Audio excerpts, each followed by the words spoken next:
안녕하세요. 사연을 부탁해입니다. 오늘의 사연을 소개하겠습니다.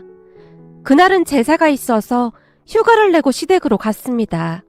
가기 전 시어머님이 시킨 것까지 잔뜩 싸서 시댁으로 들어갔는데요. 시누이가 놀란 토끼눈이 되어 제게 물었어요. 어머, 작은 새언니, 여긴 왜 왔어요? 얘가 지금 무슨 말을 하고 있는 거야? 오늘 제사니까 며느리가 당연히 참석을 하는 거지. 그런 걸 왜 묻고 있어? 설마 엄마가 부른 거야? 엄마 지금 제정신이야? 얘가 뭐라는 거야? 엄마한테 못하는 소리가 없어? 그렇잖아. 지금 작은 새언니가 제사에 참석할 정신이겠어? 설마 엄마가 부른 거 아닌 거지? 너야말로 뭐가 어떻다고 호들갑이야, 호들갑이. 엄마, 지금 그걸 몰라서 물어?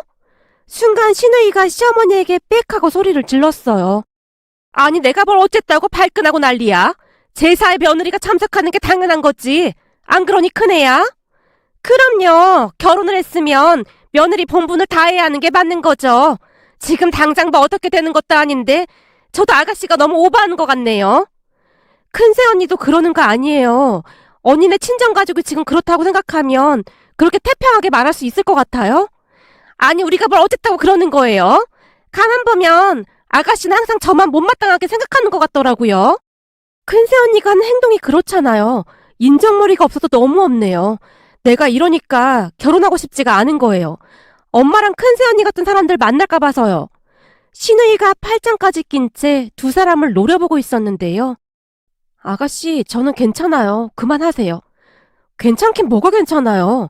근데 작은 오빠도 언니 여기 온 거 알고 있는 거예요? 아니요. 제가 말 안 했어요. 그럴 줄 알았어요.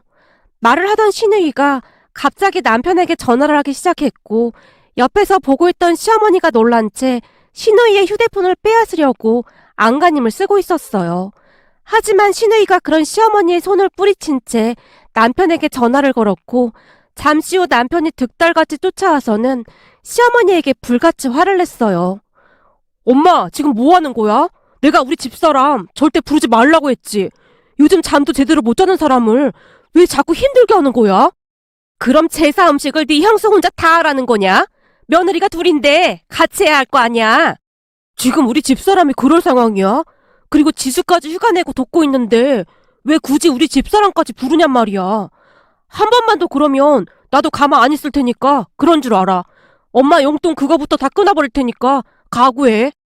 남편 성격이 워낙 어마무시했기에 시댁 가족들 모두 눈치만 볼 뿐 아무런 말도 못하고 있었는데요.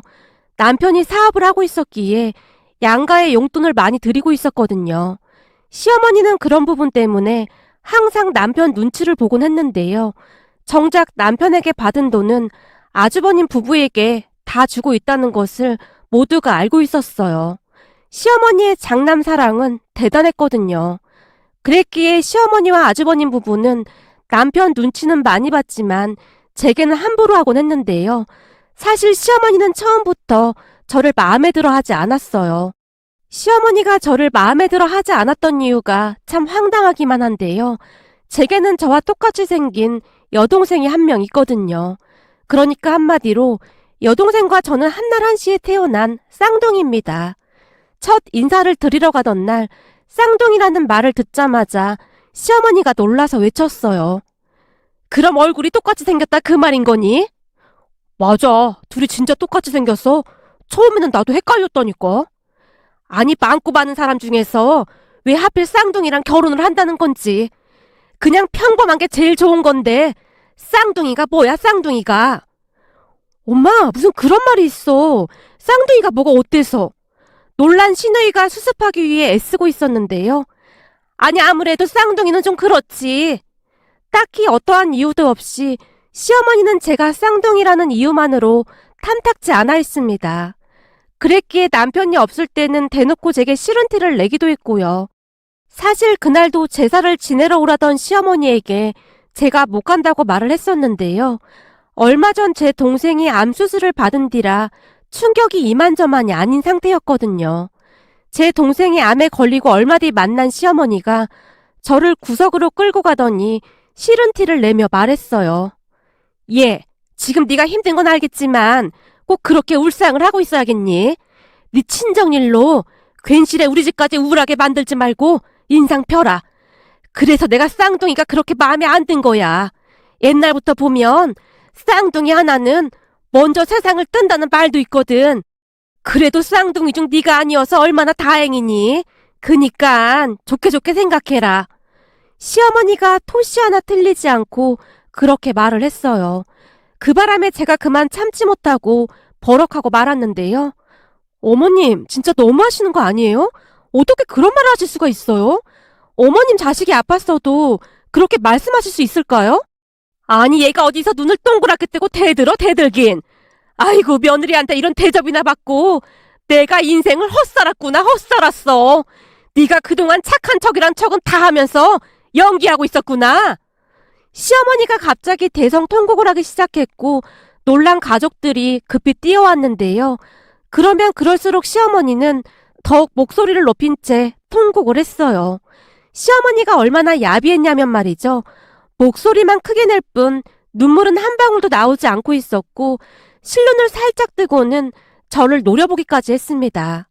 시어머니는 그런 야비한 방법으로 지속적으로 저를 괴롭히곤 했는데요. 거기에 형님까지 합세해서 더욱 힘들게 했습니다. 그랬기에 저는 될 수 있으면 두 사람을 피해 다니려고 노력하고 있었어요. 그날도 제사 며칠 전부터 전화는 물론이고 직접 찾아오기까지 했는데요. 형님까지 옆에 끼고 작정한 듯 찾아왔더라고요. 너 네 동생 핑계대고 제사 참석 안 할 생각이라면 꿈 깨라. 그건 네 동생 팔자인 거고 그래도 네가 해야 할 본분은 다 해야 하지 않겠냐? 맞아, 동서. 설마 나한테 다 미룰 생각은 아닌 거지? 그건 진짜 양심 없는 짓이잖아. 설마 그러진 않을 거라고 생각해. 그리고 까놓고 말해서 좀 그렇긴 한데 사실 동서 동생 암 초기라며. 초기에 발견하기가 진짜 어렵다고 하던데 오히려 고마워해야 하는 거 아니야? 형님도 시어머님과 별반 다를 바가 없는 그런 사람이었기에 입에서 나오는 대로 말을 하곤 했습니다. 그런 두 사람의 모습을 보며 질릴 대로 질렸던 제가 어이없다는 표정으로 말했어요. 제사 참석할 테니까 걱정하지 마세요. 예, 근데 네 표정이 왜 그렇게 불만이 가득해 보이는 거냐? 우리가 뭐 못할 말이라도 했다는 그런 표정이구나. 아니에요. 못할 말이 뭐가 있겠어요. 제 동생이 운이 좋아서 초기에 암이 발견돼서 완전 대박 났는데요. 암튼 제사 참석할 테니까 이제 그만 좀 연락하시죠. 제가 분을 이기지 못한 채 두 사람을 내보냈습니다. 제 대답을 듣자마자 두 사람의 얼굴에 미소가 번졌는데요. 저는 도무지 이해를 할 수가 없었어요. 제가 두 사람한테 무슨 큰 잘못을 한 것도 없는데 도대체 왜 그리도 저를 미워하는 것인지 생각하고 또 생각해봐도 알 수가 없었거든요. 그렇게 저는 남편에게 말도 하지 않은 채 제사에 참석하러 갔었고 저를 보자마자 시누이가 놀란 채 남편에게 전화를 해서 난리가 났던 거였어요. 시어머니와 형님이 제게 함부로 하고 있다는 것을 시누이가 눈치채고는 남편에게 사실대로 말했기에 나중에서야 남편도 두 사람의 만행을 알게 되었어요. 그 뒤 남편은 되도록이면 시댁에 가지 못하게 할 정도였고요. 결국 그날도 남편에게 끌려나가게 되었는데요. 끌려나가는 저를 두 사람이 노려보고 있었습니다. 하지만 시어머니와 형님은 남편이 그러면 그럴수록 더욱 집요하게 저를 괴롭혔던 건 말할 것도 없었는데요. 남편이 출근하고 나면 우리 집에 수시로 와서는 냉장고부터 서랍장까지 다 뒤지는 건 아무것도 아니었고 거하게 밥상을 차리라는 말까지 서슴지 않고 했습니다. 동생이 아팠기에 아무래도 친정에 가는 날이 많을 수밖에 없었는데요. 그럴 때마다 전화를 해서는 갖은 싫은 소리까지 하곤 했어요. 넌 어쩜 그렇니? 이제 결혼했으면 우리 집 귀신인데 매번 친정에 가 있으면 어떻게 하니? 그럴 거면 결혼을 왜 한 거냐? 네 친정 가족들하고 살 것이지. 어머님, 오늘 동생 항암 치료해야 하는데 다들 시간이 안 돼서 제가 왔어요. 매번 그러는 것도 아니잖아요. 저 바쁘니까 전화 끊겠습니다. 너 지금 시어머니를 무시하는 거냐? 어디서 어른보다 먼저 전화를 끊어? 네 친정 부모가 그렇게 가르치던? 어머님, 저 지금 동생이랑 병원이라고 했잖아요. 저한테 뭘 어쩌란 말씀이신 거예요? 큰애랑 나랑 지금 니네 집 앞인데 너 언제 들어와? 저 오늘 늦게 들어갑니다. 그럼 이만 전화 끊겠습니다. 라며 제가 휴대폰 전원까지 꺼버렸습니다. 나중에 확인해보니 전화가 무려 20통이 넘게 왔더라고요. 하지만 저는 두 사람을 철저히 외면하기 시작했고 그날 있었던 일도 남편에게 있는 사실 그대로를 말해버렸는데요. 남편이 시댁으로 쫓아가서는 난리를 쳤던 모양이었어요. 잠시 뒤 시어머니가 제게 전화를 해서는 억지로 미안하다고 사과를 했거든요. 얘, 우린 그냥 너랑 친해지고 싶어서 그런 거다. 사실 네가 우리한테 영 곁을 안 내주잖니. 그러니 친해지려고 그런 거야. 둘째가 와서 용돈 안 준다고 난리를 치고 갔는데 네가 잘 좀 말해주면 안 되겠니? 그걸 왜 저한테 말씀하시죠? 저는 모르는 일이니까 그이한테 말씀하세요. 얘, 둘째 고집이 어디 보통 고집이니? 지금 난리를 치고 갔다 그 말이야. 그러니까 네가 잘 좀 말해다오.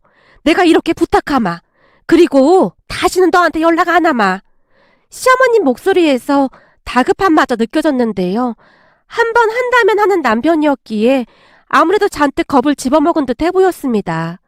아무래도 남편이 시어머니가 제게 직접 사과를 하지 않으면 매달 주던 생활비를 바로 끊어버리겠다고 했다네요. 시어머니의 전화를 받고 그냥 모른 척 할까 하다가는 다시 생활비를 드리기로 했는데요. 남편 사업이 잘 되고 있었기에 그 정도 돈은 아무것도 아니었고 친정에도 동일한 금액을 드리고 있었기에 남편에게 항상 미안한 마음뿐이었거든요. 그렇게 시어머니가 사과를 한 뒤 한동안은 조용하게 지냈는데요. 그러던 어느 날 기가 막힌 일이 일어나고 말았습니다. 늦은 밤 신우이가 제게 전화를 걸어왔거든요. 작은 새언니, 밤늦게 죄송해요. 혹시 통화 가능하세요? 네, 아가씨. 괜찮아요. 근데 이 밤중에 무슨 일이에요? 작은 오빠도 옆에 있나요? 아무리 전화를 걸어도 통화가 안 돼서요. 그이는 아직 안 들어왔어요. 오늘 거래처 사람들 만난다고 했어요. 중요한 자리라고 전화 못 받을 거라고 했는데 무슨 일 있어요? 저기 그게 말이죠.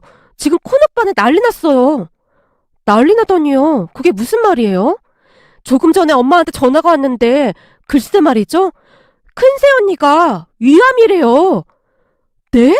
위암이요? 진짜예요?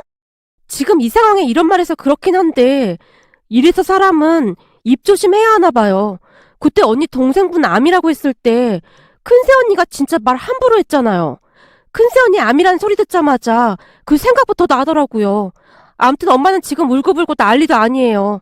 그렇잖아요. 큰오빠네 사는 형편도 힘든데 큰 새언니가 암까지 걸렸으니 큰일이네요. 그러게요. 진짜 큰일이네요. 제가 동생 치료하는 거 다 지켜봤는데 이게 진짜 힘든 일이더라고요. 형님도 앞으로 진짜 힘들 텐데 걱정이네요. 신우이와 제가 한동안 이야기를 하다가 전화를 끊었는데요. 그때까지도 제게 어떤 일이 일어날지 상상도 못하고 있었답니다. 그 뒤 형님은 수술을 한 뒤 항암 치료에 들어갔는데요. 얼마 뒤 시어머니가 찾아와서는 말도 안 되는 소리를 하기 시작했어요.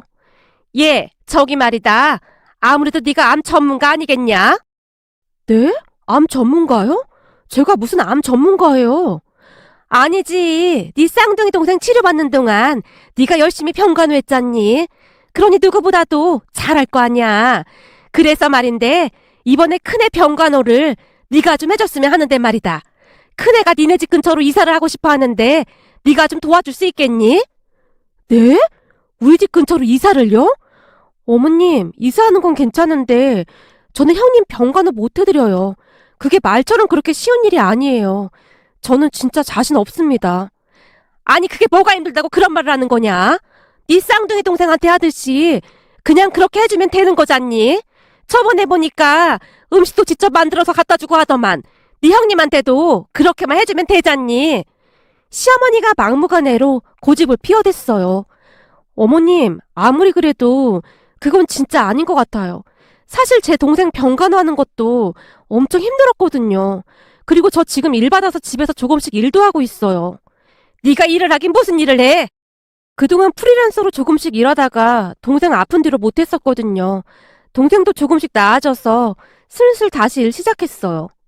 네 남편이 돈 잘 벌어다 주는데 네가 뭐 한다고 일을 한다고 난리야. 얼마 되지도 않는 그 돈 번다고 유세 떨지 말고 네 형님 병간호나 해라. 죄송한데 그건 안 될 것 같아요. 이미 일을 시작했거든요. 그거야 못한다고 하면 될 거 아니야. 난 그런 거 모르겠고 그냥 못한다고 해. 안 돼요. 전 이 일 꼭 하고 싶거든요. 제가 꼭 하고 싶어서 하는 일이에요. 그이랑도 이미 얘기 다 끝난 거니까 더 이상 말씀 안 하셨으면 좋겠습니다. 야, 너 내 말이 우스워? 그럼 큰애는 어쩌란 말이야? 어머님, 형님 병간호를 왜 자꾸 저한테 말씀하시는 거예요? 너 진짜 서운하게 말하는구나. 네 말대로라면 네 친정 가족만 가족이고 우리는 가족도 아니다 그 말인 거냐? 지금 그런 말이 아니잖아요. 아무튼 저는 못하니까 그렇게 알고 계세요. 간혹가다 한 번씩 들러볼 순 있는데 매일 하는 건 저도 힘들 것 같아요. 뭐 못해? 네가 네 남편 믿고 그러나 본데 그럼 어디 한번 해보자꾸나. 시어머니가 고래고래 소리를 질러댔습니다. 제가 못하겠다고 딱 잘라서 말을 한 이유가 있었는데요. 만약 조금이라도 여지를 남겼다가는 모든 걸 저한테 다 맡길 게 분명해 보였거든요. 그랬기에 차라리 처음부터 딱 잘라 말하는 것이 낫다는 생각이 들었어요. 하지만 제가 딱 잘라서 거절을 하자마자 시어머니가 마치 미친 사람 마냥 고래고래 소리를 지르며 방바닥에 그대로 드러누워 버렸는데요. 제가 그만하라고 몇 번이나 말렸지만 아무런 소용이 없었습니다. 결국 아래집에서 시끄럽다고 쫓아오기에 이르렀고 자포자기한 심정으로 제가 남편에게 전화를 걸어서 모든 사실을 얘기하고 말았어요.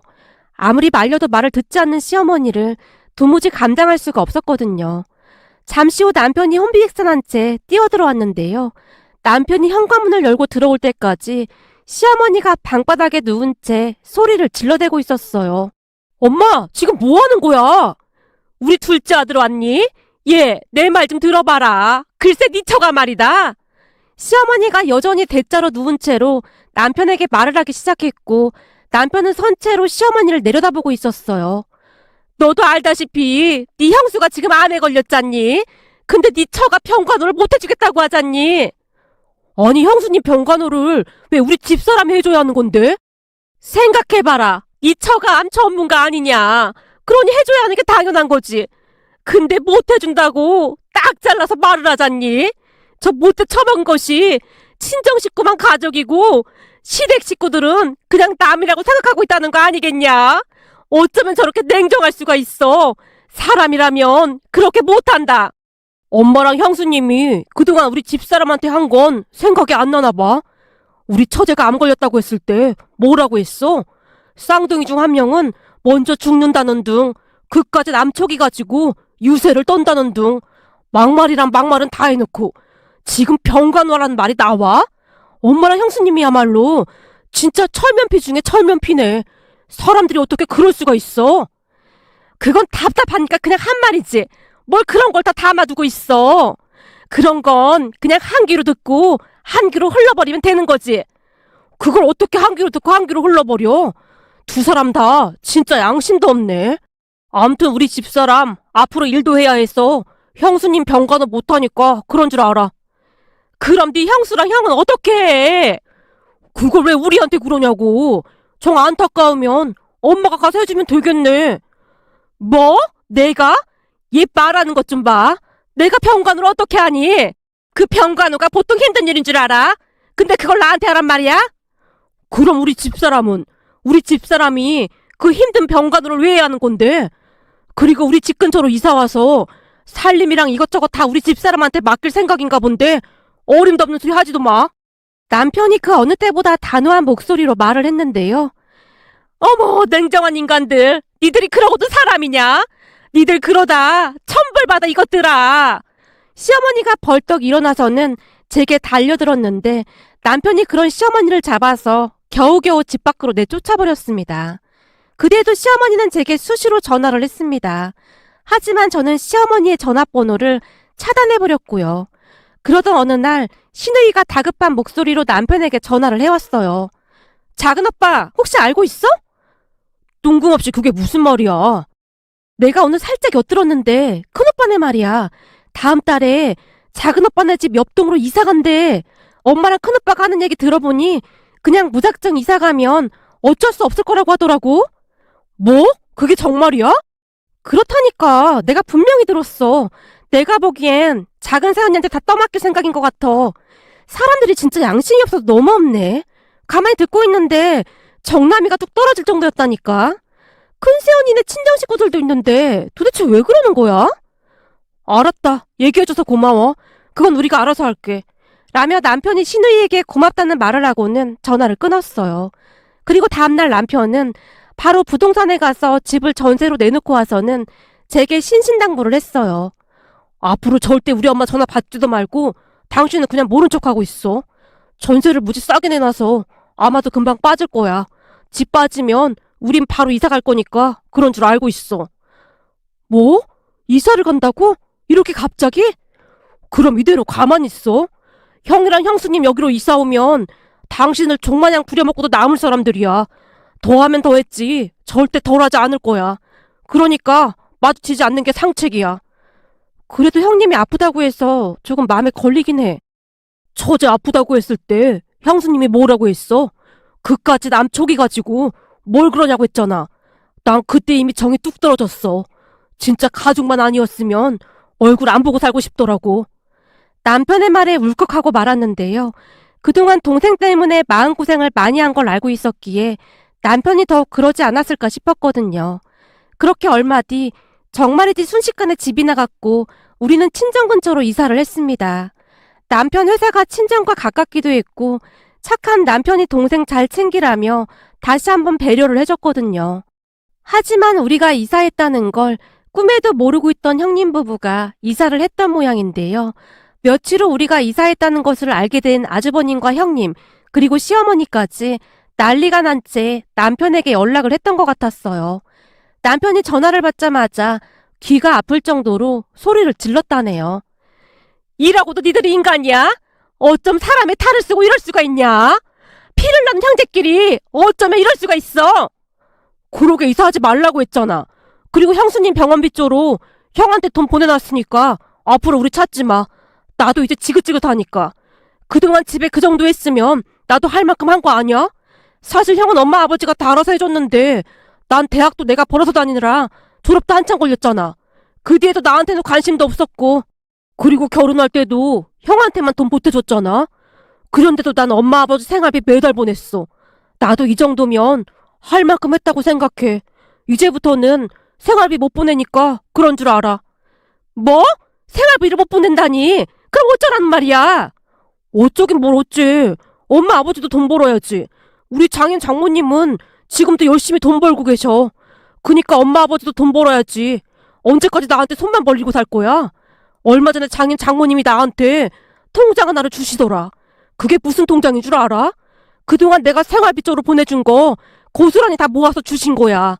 사위가 고생해서 번 돈이라고 한 푼도 안 쓰고 말이야. 내가 그거 보는데 눈물이 쏟아지더라. 엄마 아버지한테 내가 자식이긴 했던 거야? 남편이 속에 담아두었던 말들을 그대로 다 쏟아낸 모양이었어요. 그렇게 우리는 시댁과 완전히 연락을 끊고 살게 되었습니다.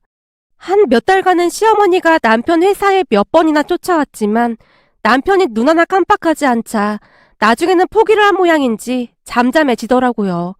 그 뒤 신우이에게 들어보니 형님은 치료를 잘 받고 형님 친정에서 요양을 하고 있다고 하더라고요. 신우이가 어이없다는 듯이 전화를 해왔거든요.